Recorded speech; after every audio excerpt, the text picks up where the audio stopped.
Hasil tes kejiwaan Amarzoni diungkap dokter spesialis. Amarzoni sudah 2 kali ini terjerat kasus narkoba. Spesialis ungkap kondisi kejiwaan suami Iris Bella. Sudah 2 kali ini aktor Amarzoni tersandung kasus narkoba. Diketahui, dulu pada 2017, dia juga sempat ditahan akibat konsumsi obat-obatan terlarang. Ini menjadi bukti bahwa Amarzoni belum sepenuhnya insaf dari masa lalu kelamnya itu. Hal itu menjadi perhatian tersendiri bagi dokter spesialis kejiwaan.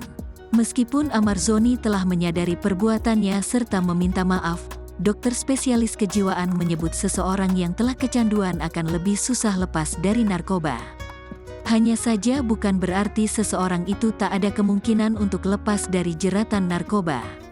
Namun perlu tekad yang besar dari diri seseorang itu sendiri, termasuk Amarzoni agar berhenti konsumsi narkoba.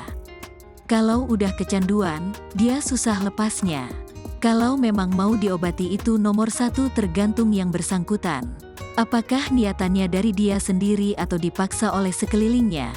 Kata Hariwibowo Gunadi, dilansir tribunstyle.com dari YouTube Cumi Cumi pada Senin, tanggal 13 Maret tahun 2023.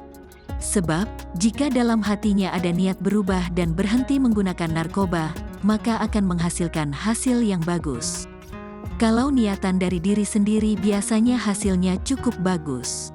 Oleh karena dia merasa dulunya sebelum pakai, dia mengharap kalau pakai hasilnya demikian. Setelah memakai ini ternyata harapannya tuh tidak tercapai, dia kecewa, beber Hariwibowo Gunadi.